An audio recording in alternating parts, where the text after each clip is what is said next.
살다 보면 우리가 고난을 당할 때가 있지요.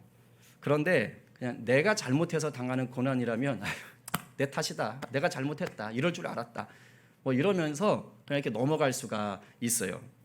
예를 들면 뭐 도박을 하다가 뭐 완전히 그 집안을 다 거덜내버렸다, 뭐 이러면 뭐 자기가 잘못했으니까, 그렇죠? 아니면 일확천금을 벌 수 있다는 말에 정말 그 영혼까지 끌어모은다 그러죠. 영끌 해가지고 투자했는데 사기를 맞았어요.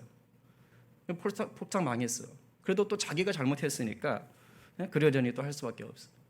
막 과속으로 운전을 뭉 하고 가다가 그러다가 이제 사고 나서 병원에 입원했다 그러면 내가 그때 왜 그랬을까 이러면서 또 넘어갈 수밖에 없고, 공부를 해야 되는데 안 하고 실컷 놀다가 이제 시험에서 떨어져 가지고 내가 선택할 수 있는 원하는 선택지가 확 줄어들었다. 그러면은 또 뭐 내가 그랬지 뭐 이렇게 할 수밖에 없어요. 그죠? 그런데 내가 특별히 잘못한 게 없어요. 그런데도 고난을 당하면 근데 그때는 좀 억울해지죠. 나아가서 내가 정말 누구보다 정직했고 누구보다 열심히 살았어요. 그런데도 불구하고 고난이 닥쳤다? 이러면요 이제 정말 상황이 달라요. 그때 정말 고통스럽습니다. 막 화가 나요. 분노가 일어나고요. 막 사람들이 미워집니다. 그 관계된 사람들이 다 싫어져요. 그럴 때로는 더 이상 세상 살고 싶지가 않다, 뭐 이런 마음까지 확 들어옵니다. 진짜 그런 학생을 봤어요. 시험 공부 열심히 했어요, 정말. 그런데 덜컥 수능 시험 보는 날 당일날 배가 너무 아파서 못 간 거예요. 그래가지고 애가 얼마나 좌절을 했는지 몰라요. 이런 경우 종종 있잖아요. 직장 상사가 그냥 하라는 대로 했어요. 일을 시켜서 그 일 처리했거든요. 근데 나중에 그게 불법이었어요. 그래서 회사에서 잘리고 영창 갔어요. 이러면 정말 이게 돌아버리죠. 그죠? 그리고 신뢰할 만한 분이라고 생각해서 그분 통해서 뭔가 일을 추진했어요. 그런데 사기를 맞았어요. 감당하기 힘든 어려움이 생겼습니다. 이럴 때 너무 힘들죠. 나는 안전속도로 교통법규 잘 지켜가면서 운전하는데 음주운전하는 사람이 중앙선을 넘어서 마주쳐서 충돌해가지고 내가 평생 반신불수로 누워있게 됐다. 이거 감당할 수 있겠어요?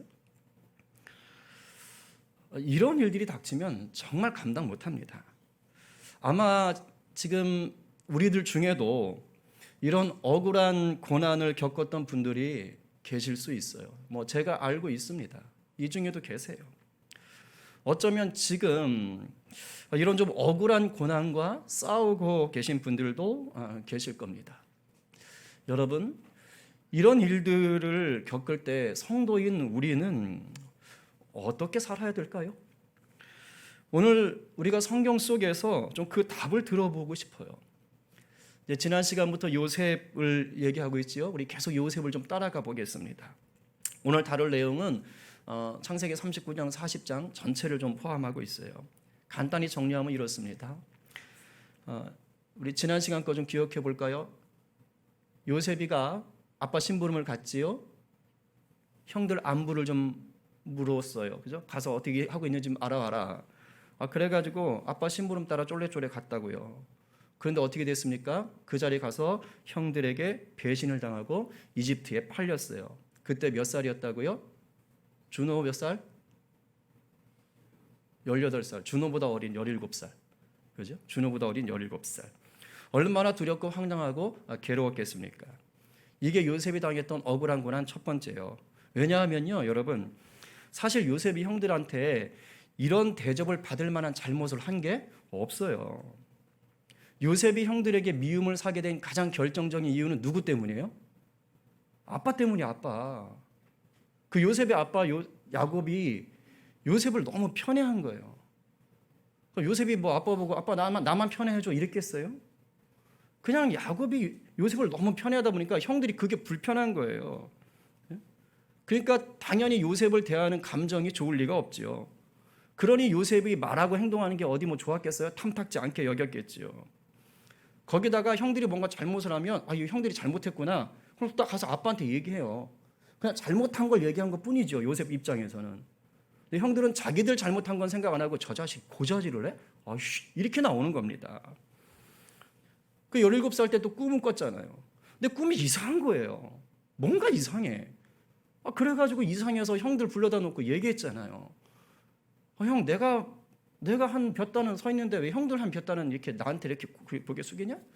이상하니까 얘기한 거. 이상하니까. 사리 분별 못한다고 탓할 게 없어요. 이제 17살, 준호보다 어리다니까요. 그러니 그럴만 했지 않습니까? 그럼 형들이 이때 큰형 나이는요 뭐 40, 50살 됐을 거예요. 그럼 그냥 그러려냐고, 녀석이 뭐 그런 꿈을 꾸냐 임마. 그리고 웃고 넘어가면 될 일인데 막 거기에 과민 반응을 한 겁니다.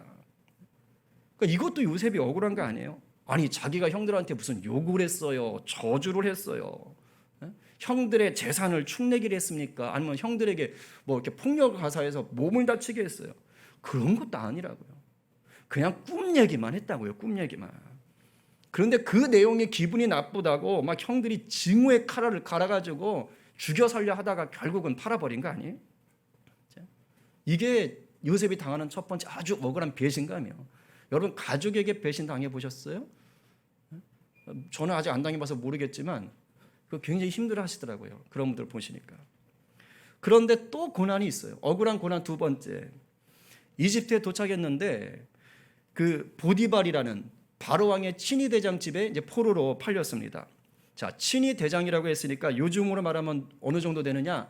대통령을 지키는 군대의 대장 정도 되겠죠. 대통령을 지키는 군대의 대장. 그런데 이 보디발의 이 대장의 아내가 이게 참 인물을 볼 줄 아시는 분이에요. 요셉이 좀 잘생겼거든요. 그러니까 날이면 날마다 너 때문에 내 마음 떨려 막 이러면서 그러면서 계속 이렇게 요셉을 유혹하는 겁니다. 요셉 이리 와 막 이렇게 해서 유혹을 한 거예요. 근데 요셉이 안 넘어가요. 어머나 이렇게 하고 막 왜 이러십니까? 이러면서 안 넘어가는 겁니다. 그러다 덜컹 집에 딱 둘만 있게 됐네.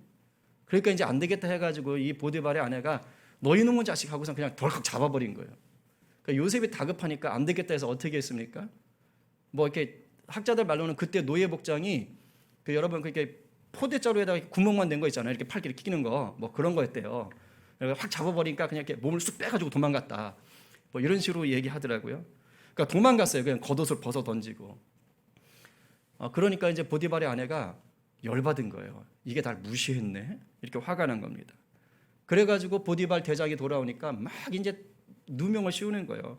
당신이 데려온 저 히브리 노예가 저놈 노예 주제에 감히 나를 지금 겁탈하려고 했다 하고 지금 모함을 하고 누명을 씌웠습니다. 그래서 보디발이 화가 나서요 요셉을 가둡니다. 사실 이것도 좀 애매해요. 성경 보면 누구한테 화를 냈는지가 안 나와요. 요셉에게 화를 낸 건지 아내에게 화를 내는 건지를 일부러 이렇게 모호하게 하고 있어요. 이제 그리고서는 감옥에 갇히지요. 이게 요셉이 당하는 억울한 고난 두 번째예요. 자기는 정말로 잘못한 게 없잖아요. 근데 그냥 누명을 쓰고 억울하게 갇힌 거예요. 이걸로 끝이냐? 그렇지도 않아요. 이제 감옥에 갇힌 요셉이 함께 갇힌 바로 왕의 신하 두 명이 있었는데 이 두 명의 꿈을 해석해 줍니다. 한 사람은 떡 굽는 관원장이고 또 한 사람은 술 맡은 관원장이에요. 쉽게 말하면 뭡니까? 왕궁의 수석 제빵사 그리고 왕궁의 수석 주류 담당자, 술 담당자인 것입니다. 그런데 이 두 사람이 옥에 갇혀서 똑같이 꿈을 꾼 거예요. 요셉이 이제 꿈을 해몽하는데 술 맡은 관원장 당신은 이제 다시 복직될 것입니다. 그래서 왕 앞에 가서 다시 일을 하게 될 거예요. 이렇게 얘기해 줍니다. 그래서 솔깃한 거예요. 떡 굽는 관원장이. 그래서 내 꿈도 풀어줘. 그리고 얘기했는데 요셉이 그래요. 안타깝습니다. 당신은 죽습니다. 3일 뒤에. 이렇게 얘기한 거예요. 근데 정말로 3일 지나서 똑같이 그 두 사람에게 해몽대로 꿈풀이대로 이루어진 거예요. 그래서 이제 요셉이 그랬거든요. 풀어주면서 술 맡은 관원장한테 당신 살아나갈 테니까 살아나가면 제발 날 좀 기억해달라. 난 잘못한 게 하나도 없다. 그러니까 바로 왕에게 가서 내 얘기를 좀 해서 나도 좀 풀려나게 해달라라고 신신당부를 했어요. 술 맡은 관원장도 걱정 마. 내가 나가기만 하면 꼭 해줄게. 근데 나가면서 마음이 바뀌었어요. 잊어버렸어. 그래서 요셉이 2년 동안을 감옥에서 썩어버립니다. 이게 요셉이 당한 세 번째 고난이에요. 자기 딴에 얼마나 기대했겠어요. 여러분 술 맡은 관원장 정도면요 오늘날 우리는 그냥 요리사 정도로 생각하시죠? 그렇지 않아요. 그 시대에 술 맡았다 빵을 맡았다 이 담당자는 왕의 최측근이에요. 왜냐하면 왕이 먹을 걸 주관하잖아요. 그 독약 타면 그냥 죽는 거 아닙니까? 그래서 느헤미야도 술 맡은 사람이었었잖아요. 그러니까 왕의 최측근, 신뢰받을 만한 아주 고위 관직입니다. 그러니까 나름 이제 요셉도 신뢰를 했던 거예요. 저 사람 빼기면 나갈 수 있겠다. 근데 그냥 이제나 저제나 기다려도 아무 소식이 없어요. 2년을 그렇게 감옥에서 살아야 됐던 거예요. 나름 최선을 다했고 선한 일을 했지만 기대했던 도움은 일어나지 않고 그냥 감옥에서 푹 썩히는 그 고난의 시간을 겪었다고요. 자, 그런데 여러분, 이런 억울한 고난을 당하는 요셉의 인생에 고난만 있었던 게 아니더라. 이걸 오늘 성경이 얘기하는 거예요. 여러분들이 이 부분을 붙잡으셔야 돼요. 고난만 있던 게 아니더라. 하나님이 요셉이 당하는 억울한 고난 속에서도 선하게 일하시고 이기게 하셨다 이거예요. 그게 뭡니까? 바로 하나님이 요셉과 함께 하셔서 형통하게 하셨다 말씀입니다. 2절 말씀 한번 같이 읽어봅시다. 자, 시작. 여호와께서 요셉과 함께 하심으로 그가 형통한 자가 되어 그의 주인 애굽 사람의 집에 있으니. 이거 가슴에 받으세요. 여호와께서 요셉과 함께 하심으로 요셉이 형통한 자가 되었다. 잘 풀리는 자가 되었다. 성공하는 자가 되었다. 이렇게 해석합니다. 여러분, 요 문장이요, 바로 요셉의 인생 전체를 관통하는 한 문장이에요. 요셉의 인생을 단 한 문장으로 얘기하면 여호와께서 함께 하심으로 그가 형통했다 이것입니다. 자, 그렇다면 이 형통함으로 인하여, 즉 고난을 이기겠다는 뜻인데, 하나님이 요셉과 함께 했다는 것을 어떻게 알 수 있었을까요? 하나님이 요셉에게 나타나셔서 얘야 내가 너와 함께 한다 이렇게 친히 말씀이라도 해주셨을까요? 제가 이번에 성경 묵상하다 깜짝 놀란 게 있어요. 제 창세기 정말 수백 번 읽었는데 이번에 처음 알았어요.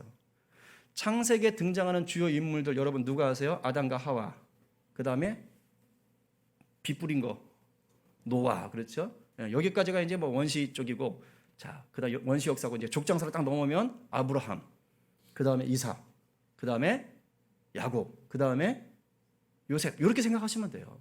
이게 주요 인물들입니다. 근데 그거 아세요? 지금 말씀드린 요 사람들 모두 있잖아요. 하나님의 음성을 직접 듣거나 아니면 천사나 사람의 모양으로 나타나신 하나님을 직접 만났어요.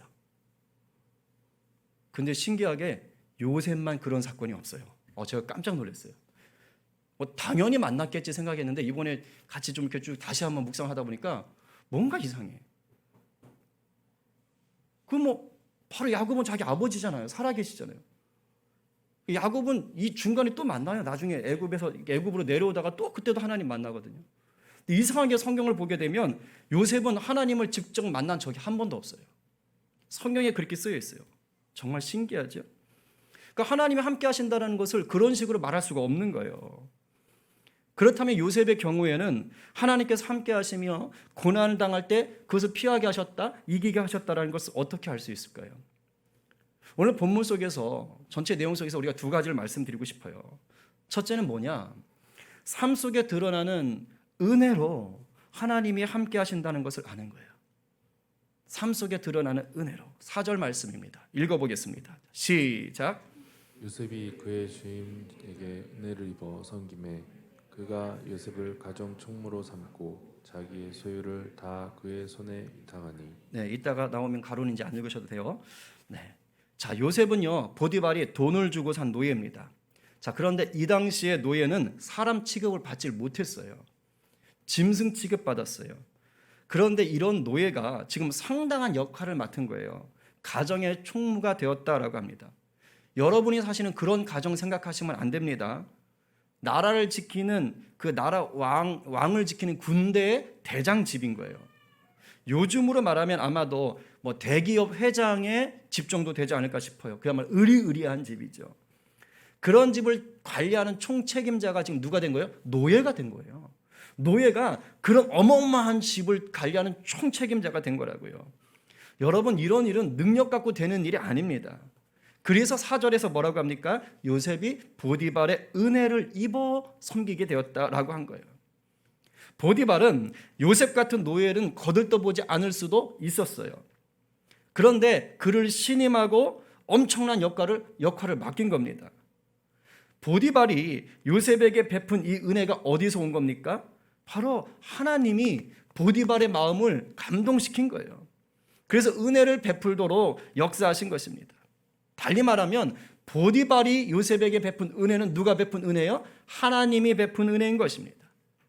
하나님이 요셉과 함께 하셨기 때문에 가능했던 겁니다. 이걸 하나 더 보여주는 게 있어요.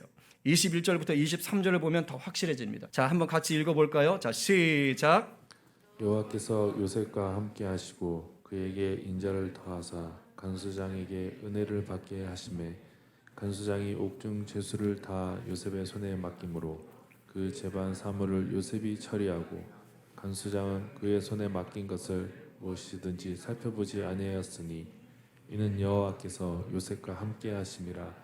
여호와께서 그를 범사에 형통하게 하셨더라. 네, 자, 이 장면은요, 요셉이 보디발의 아내에게 이제 누명을 쓰고 억울하게 감옥에 갇혔을 때 일어난 일입니다. 그런데 이때도 요셉은 감옥을 지키는 책임자인 간수장에게 은혜를 받았다라고 지금 얘기하고 있어요. 그러니까 노예인데다가 이제 플러스 뭡니까? 죄수이기까지 한 거예요.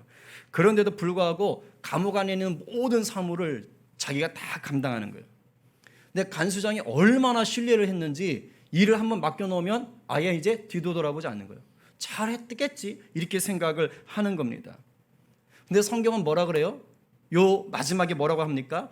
이렇게 된 일이 다 여호와께서 요셉과 함께 하심이라. 여호와께서 그를 범사에 형통하게 하셨더라라고 얘기하는 거예요. 그러니까 사람의 능력 갖고 된 일이 아니라는 거예요. 인간관계 잘해서 된 게 아니라는 거예요. 그렇게 보였겠지만 실제적으로는 누가 하셨다는 겁니까? 하나님이 함께 하셨다는 거예요. 하나님이 은혜 베푸셨다는 거예요. 하나님이 일하셨다는 것입니다. 여러분 지금 이 상황에서 가장 큰 은혜가 뭔지 아십니까? 요셉이 안 죽고 살아있다는 겁니다. 요셉이 안 죽고 살아있다는 거예요. 지금 요셉의 죄명이 뭡니까? 친위 대장의 아내를 겁탈하려 했다 이겁니다. 아셨어요? 굉장한 죄예요. 굉장한 죄라고요. 당시 이집트의 제도로 볼 때 이런 죄는요, 그 자리에서 죽여도 아무 말 할 말이 없는 거예요. 그런 죄인인데 그걸 그냥 노예 주제. 그러니까 죽여도 뭐 요셉은 뭐 불평할 수가 없는 상황입니다. 그런데 지금 안 죽고 살아 있어요. 보디발이 안 죽이고 요셉을 왕들 제수 있는 감옥에다 집어넣었어요. 왜 그랬겠습니까? 왜 그랬을까요? 보디발이 평소 요셉의 삶을 보면서 알았던 거예요. 쟤는 그럴 애가 아니다. 근데 아내가 하도 뭐라고 하니까 그냥 감옥에 일단 집어넣은 것으로 학자들이 얘기를 하기도 합니다. 지금 요셉의 환경을 보면 겉으로 보면요 정말 미치고 팔짝 뛸 것 같은 환경이에요. 억울한 상황들이 계속됩니다. 그러나 동시에 그 안에 계속해서 하나님이 어떻게 하시는 거예요? 그 바닥까지 내동댕이 쳐진 그 환경 속에서도 하나님은 그 요셉을 인정받게 하시고요. 최고의 대우를 받게 하시는 거예요. 땅바닥까지 내동댕이 쳤는데 거기서 최고의 대우를 받고 있다니까요. 그리고 죽음도 피하게 하시는 것입니다. 제가 이걸 보면서 아하, 하나님이 우리의 고난을 은혜로 덮고 계시는구나. 우리의 고난을 은혜로 덮고 계시는구나. 요셉의 고난을 은혜로 덮고 계시는구나. 이게 확 와닿는 거예요. 이 은혜가 여러분 가운데 넘쳐나기를 간절히 축원합니다. 아멘이에요. 우리 인생 한번 돌아봅시다. 여러분의 인생 한번 돌아보세요. 정말 죽을 것처럼 어려웠던 순간들이 있지 않았습니까? 그런데 안 죽으셨잖아요. 지금 살아계시잖아요. 지내놓고 보니 그 죽을 것 같은 순간에도 하나님의 은혜가 있었다라는 것을 알게 되지 않습니까? 제가 주중에 어떤 성도하고 대화를 나누는데 그 성도가 그런 말을 해요. 목사님, 정말 사는 게 너무 어렵습니다. 지금까지도 정말 힘들게 살았습니다. 그런데 또 돌아보면 또 때마다 하나님의 은혜가 있었습니다. 지금은 좀 어렵지만 또 돌아보면 그런 은혜가 있었다는 것을 고백하게 되네요. 참 귀한 고백인 것이죠. 여러분 그렇습니다. 성도에게는 하나님의 은혜가 있습니다. 믿으세요? 아멘이에요. 혹 삶에 고난이 닥쳐서 험한 골짜기를 지나가고 계신 분들이 지금 여기 계십니까? 그런 분들에게 주님께서 예비한 은혜가 물 붓듯이 부어지게 되기를 간절히 축원합니다. 두 번째로요, 하나님을 경외하는 모습으로 하나님이 함께 하신다는 것을 알 수가 있어요. 뭐 하나님 뿅 나타나서 알려주는 게 아니라 내가 하나님을 경외하는 모습을 통해 하나님이 나와 함께 하신다는 것이 알려진다는 것이에요. 여러분, 질문 한번 해보겠습니다. 여러분이 어떤 사람을 봐요? 어떤 성도를 보는데, 야, 저 사람은 정말 하나님이 함께하는 사람이다. 저 사람은 정말 하나님과 함께하는 성도구나. 자, 이런 생각을 여러분들이 하셨어요. 왜 그런 생각을 하시게 됩니까? 왜요? 그 사람 옆에 막 하나님처럼 생긴 뭐 이렇게 무슨 물체가 이렇게 같이 다녀서 그런 거예요? 아니면 그 사람이 맨날 저 목걸이가 십자가 목걸이고 귀걸이가 십자가 귀걸이여서 그래서 저 사람은 하나님과 함께 하는구나, 그렇게 생각하시는 거예요? 아니잖아요. 뭘 보고 그렇게 생각하시죠? 그 사람의 말과 행동을 보고 그러는 거예요. 그 사람의 삶을 보고 그러는 겁니다. 그 사람이 말하고 행동하고 살아가는 걸 보니까 거기에 하나님의 자녀다움이 드러나는 거예요. 부인할 수 없는 예수의 향기가 나오더라, 이 말입니다. 그래서 저 사람은 정말 하나님과 함께 하는구나, 야, 저 사람 삶에 하나님이 함께 하시는구나, 이거를 아는 겁니다. 성경은 요셉에 대해서 여호와께서 요셉과 함께 하셨다라고 얘기합니다. 이 말은 누가 한 걸까요? 성경을 쓴 저자가 한 거예요. 성령의 판단입니다. 성령의 판단. 그런데 요 말만 나온 게 아니에요. 요 말만 나온 게 아니라 요셉의 주변 사람들도 하나님이 요셉과 함께 한다는 것을 알았습니다. 대표적인 게 3절이에요. 주목해 보셔야 돼요. 읽어봅니다. 시작. 그의 주인이 여호와께서 그와 함께 하심을 보며 또 여호와께서 그의 범사에 형통하게 하심을 보았더라. 이게 놀라운 거예요. 2절은 성경의 저자가 성령이 그렇게 판단해 놓은 거고요. 3절은요, 요셉 주변에 있는 사람이 그걸 알아차린 겁니다. 보디발 대장 눈에 여호와께서 요셉과 함께 하고 있는 게 보이는 거예요. 이게 무슨 뜻입니까? 요셉이 말하고 행동하는 게 다른 노예들하고는 달랐다, 이 말이에요. 그런데 가만 보니까 그 다른 게 어디서 옵니까? 그가 믿는 하나님에게서 온다라는 것을 보디발이 알게 된 거예요. 그리고 요셉이 믿는다는 그 하나님이 요셉을 도와주고 계신다는 게 자기가 봐도 느껴져요. 왜요? 요셉에게 일을 맡길수록 자기 재산이 늘어나는 거예요. 그 뒤에 읽어보세요. 요셉에게 일 맡겼더니 막 자기 부자가 돼요. 막 집안이 막 일어서는 겁니다. 그러니까 야, 저놈 믿는 하나님, 야, 제가 말하는 하나님, 야, 좋네. 야, 진짜 하나님 함께 하시네. 와, 진짜 형통하게 하시네. 아싸, 나는 좋지 뭐. 이러고 있었던 겁니다. 남들이 봐서 아는 거예요, 하나님이 함께 하시는 것을. 그런데 보디발만 알았던 게 아니에요. 보디발의 아내도 요셉이 하나님의 사람인 것을 확실하게 알게 되는 상황이 있었습니다. 9절 말씀입니다. 시작. 이 집에는 나보다 큰 이가 없으며 주인이 아무것도 내게 금하지 아니하였어도 금한 것은 당신뿐이니 당신은 그의 아내임이라. 그런즉 내가 어찌 이 큰 악을 행하여 하나님께 죄를 지으리이까. 지금 보디발의 아내가 계속 이렇게 꼬시니까 단호하게 이 말을 하는 거예요. 두 가지 이유를 들지요. 첫째는 나를 신임하는, 나를 가정총무로 삼아준 당신의 남편인 보디발에게 내가 배신할 수 없습니다. 내가 당신의 말을 듣는 건 당신의 남편 보디발에게 악을 행하는 겁니다. 너 멈춰! 이렇게 하는 거예요. 제가 우리 시온이하고 장난치려고 그러면 시온이가 멈춰! 막 이러거든요. 멈춰! 이러는 거예요. 둘째는 또 어떻게 얘기하느냐? 하나님께 죄를 지을 수가 없다. 근데 결국 이 두 가지는 어디에서 나오는 거예요? 하나님을 온전히 경외하는 마음에서 나오는 거예요. 온전히 경외하는 마음. 하나님을 믿고 하나님을 두려워하고 하나님의 말씀을 삶의 기준으로 삼았기 때문에 이런 말을 할 수가 있었던 것입니다. 근데 여러분, 오늘날 같은 상황에서 이런 얘기를 한 게 아니지요? 그 시대로 생각하셔야 돼요. 이 당시 이집트 제도로 볼 때는 노예 주제에 주인에게 이런 말을 한다는 건, 죄송합니다, 이런 표현 써서 속된 말로 죽으려고 환장한 겁니다. 자기가 죽고 싶어서 환장한 말이에요. 이런 것들은 노예에게는요, 자기의 생각, 자기의 주장 같은 게 있어서는 안 돼요. 그냥 자기를 산 주인이 시키는 대로 해야 됩니다.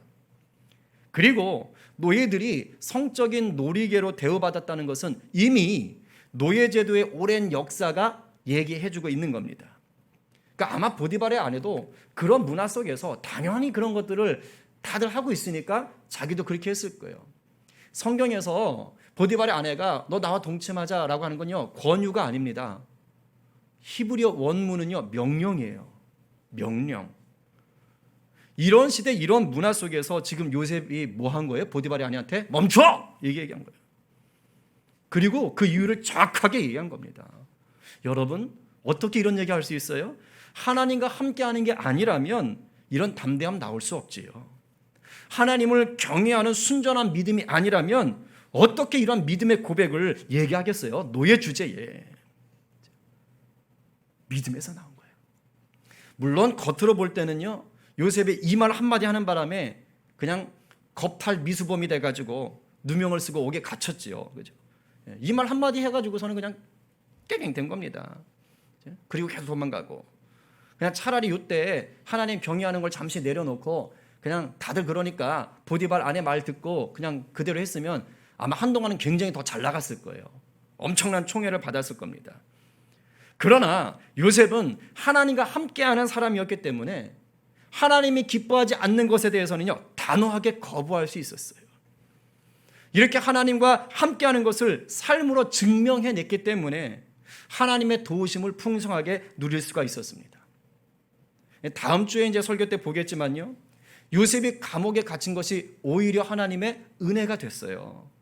우리가 볼 땐 억울하게 갇혔지만 하나님의 섭리 속에서는 그게 은혜였다고요. 감옥 안에서 꿈풀이 해준 덕분에 요셉이 누구한테 서는 겁니까? 바로왕 앞에 서잖아요. 그리고 바로왕의 꿈을 또 풀어주잖아요. 그게 계기가 돼서 어떻게 돼요? 나이 30에요. 나이 30에 당시 세계를 주름잡던 이집트 제국의 서열 2위가 됩니다.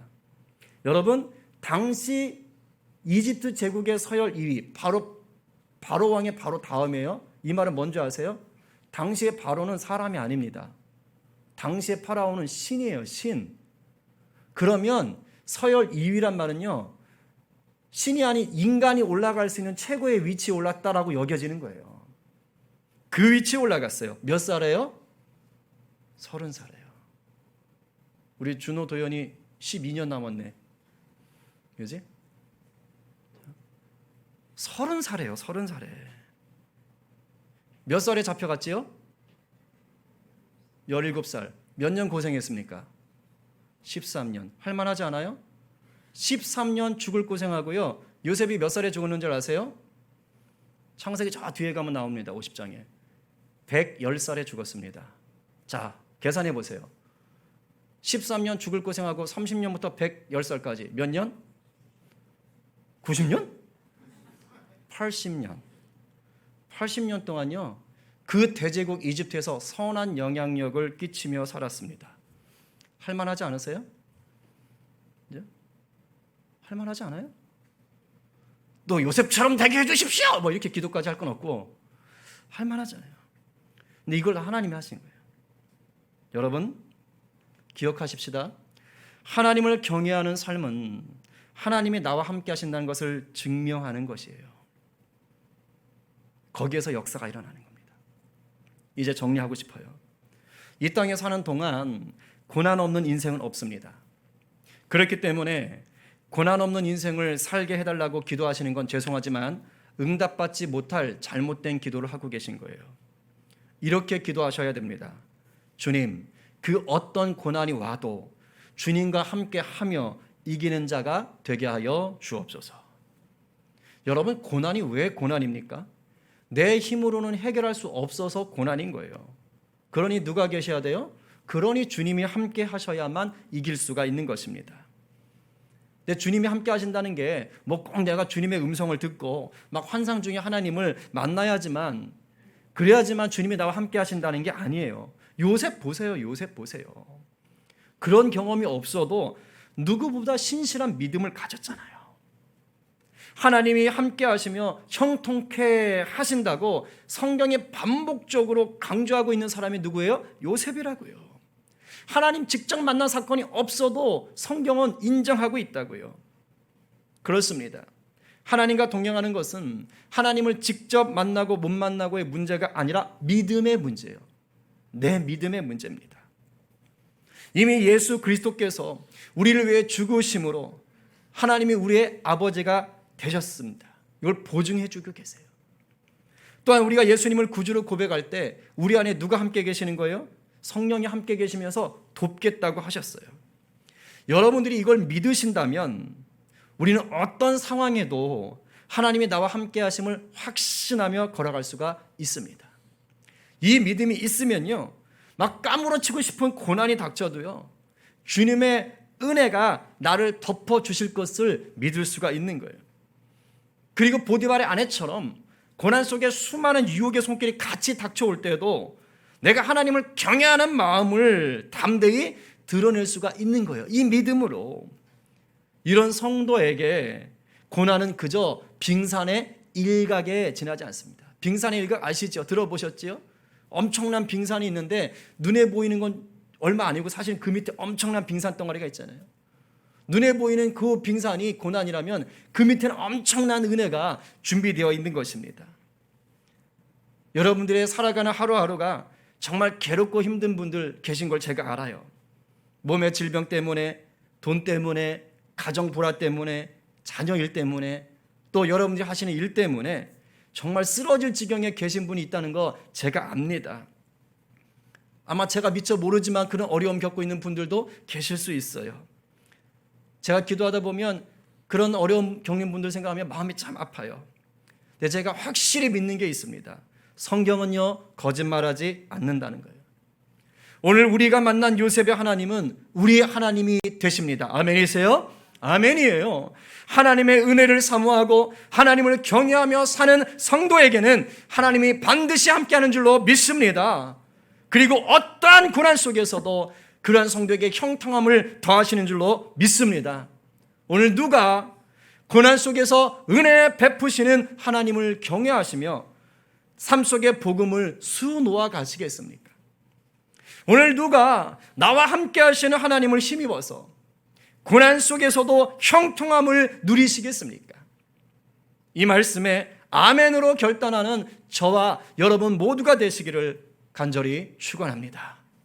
우리 이 시간 찬양하고 기도하겠습니다.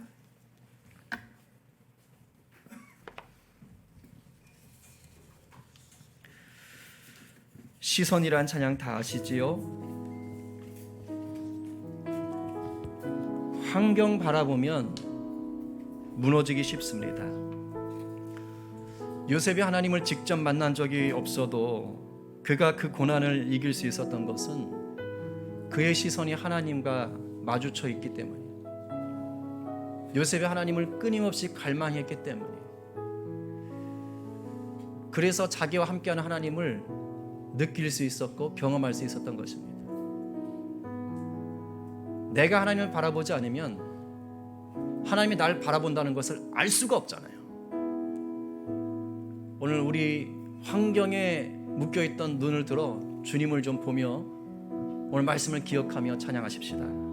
내게로부터 눈을 들어, 내게로부터 눈을 들어 주를 보기 시작할 때 주의 일을 보겠네. 내 작은 마음 돌이키사 하늘에 꿈꾸게 하네. 주님을 볼 때 성령이 나를 변화시켜, 성령이 나를 변화시켜 모든 두려움 사라질 때 주의 일을 보겠네. 황폐한 땅 한가운데서 주님 마음 알게 되리. 아멘 아멘. 주님을 볼 때 모든 시선을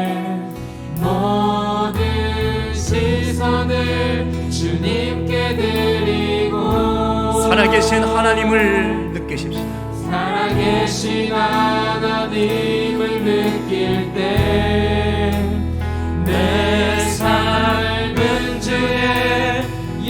역사가 되고 하나님이 일하기 시작. 모든 시선을 주님께 드리고 시선을 주님께 드리고 전능하신 하나님을 느낄 때 전능하신 하나님을 느낄 때 세상은 주의 나라가 되고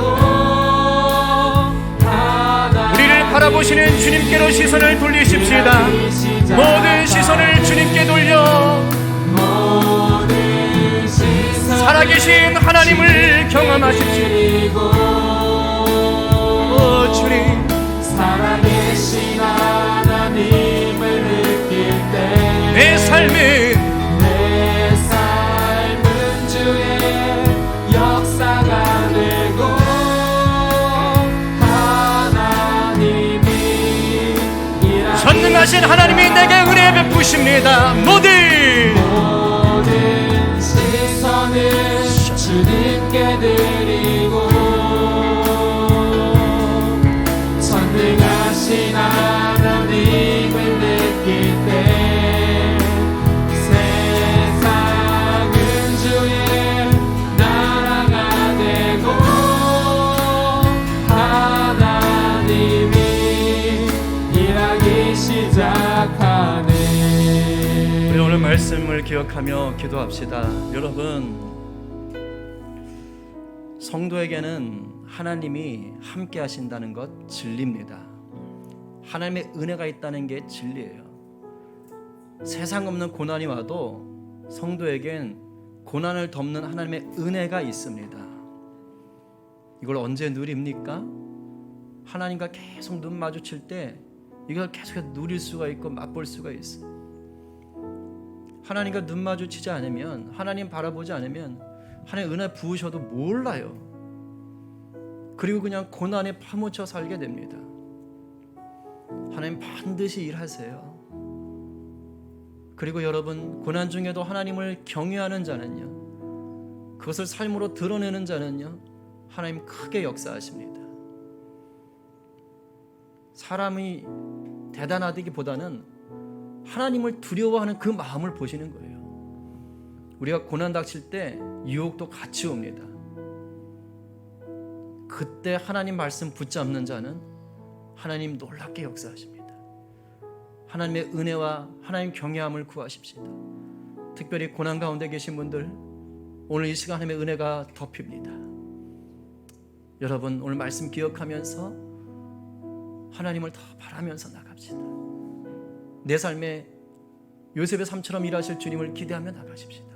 우리 다 함께 저마다의 자리에서 주여 한번 외치며 기도하겠습니다. 주여,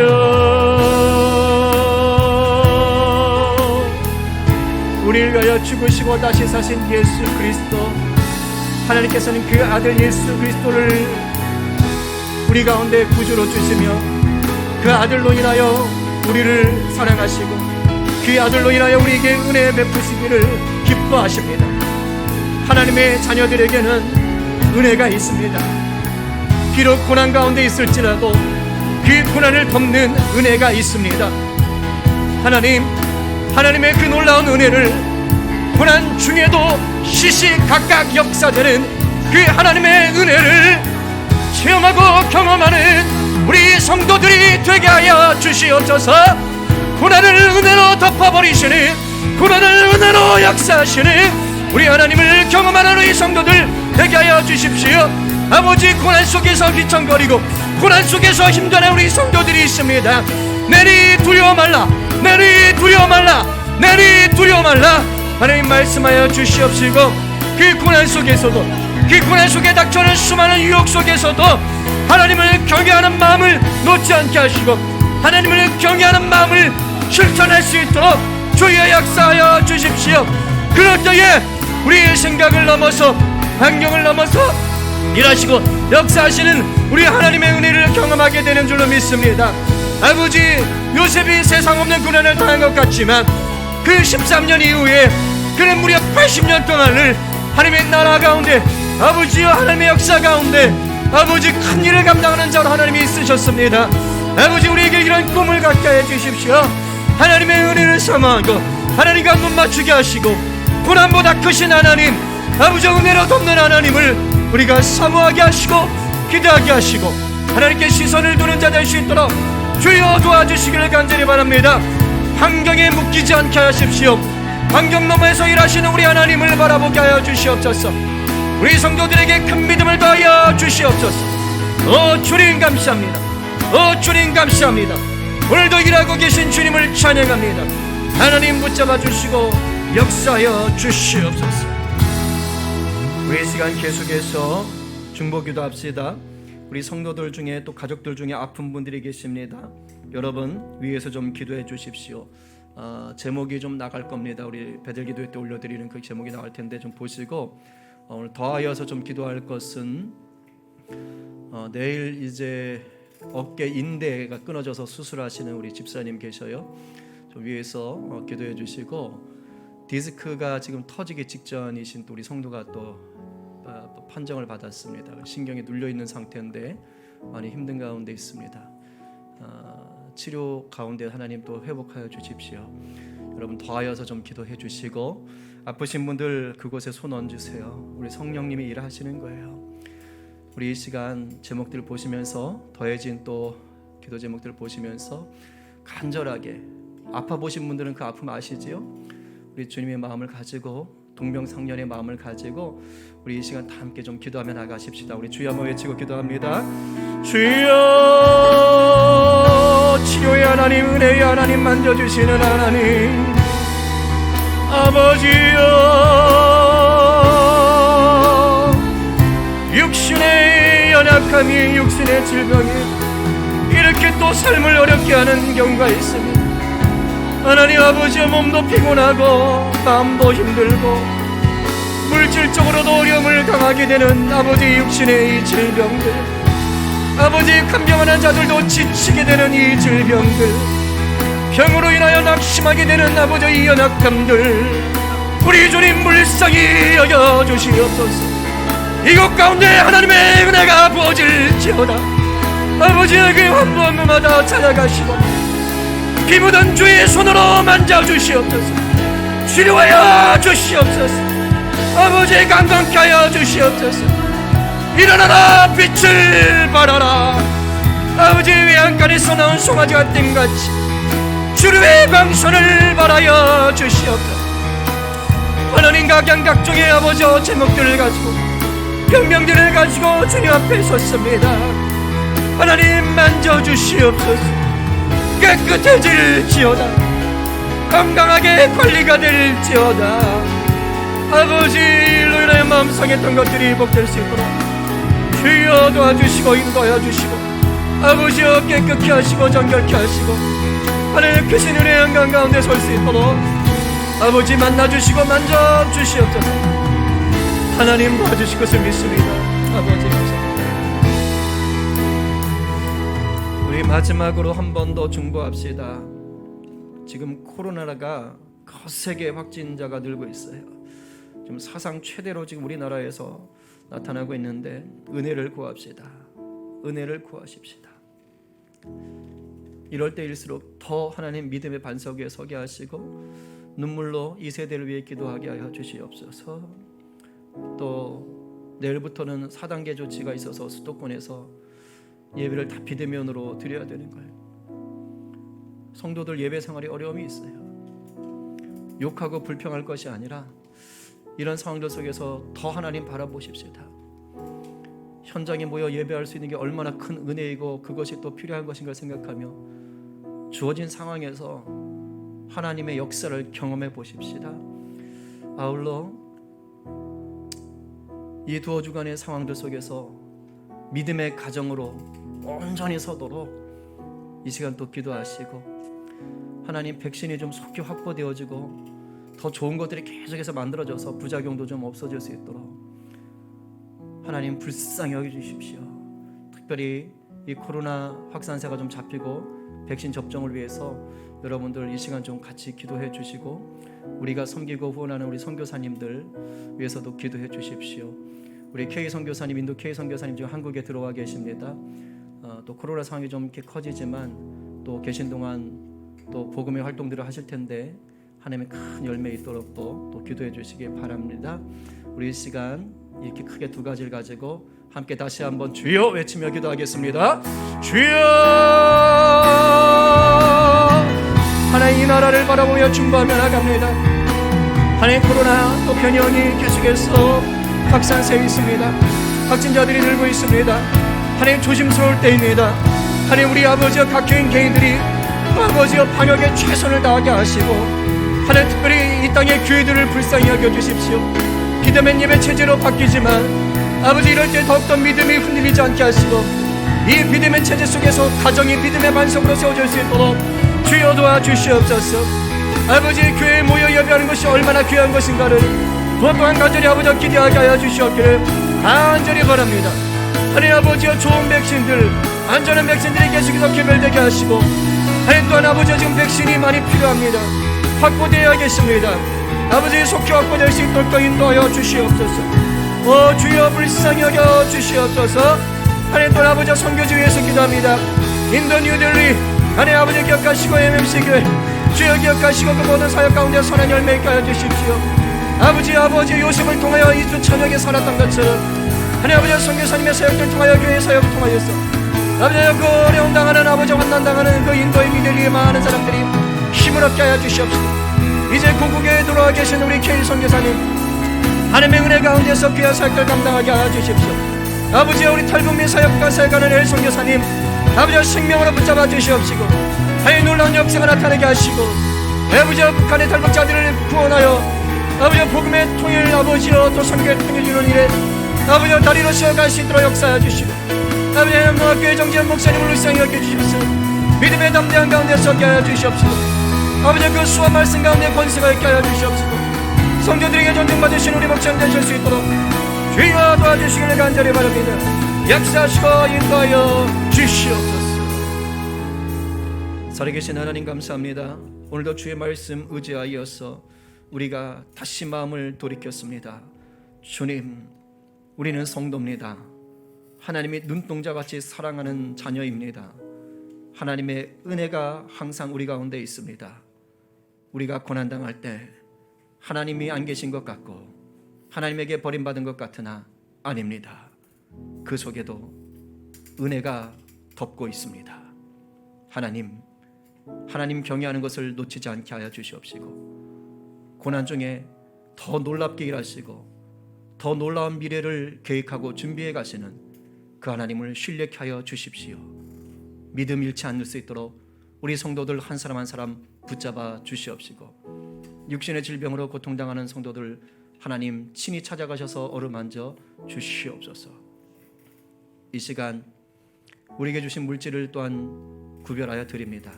만몬이 우상되어 버린 이 시대에 나는 하나님을 나의 주인으로 삼았다라고 선포하는 그 가장 좋은 표현, 확실한 표현이 주님 앞에 드리는 물질입니다.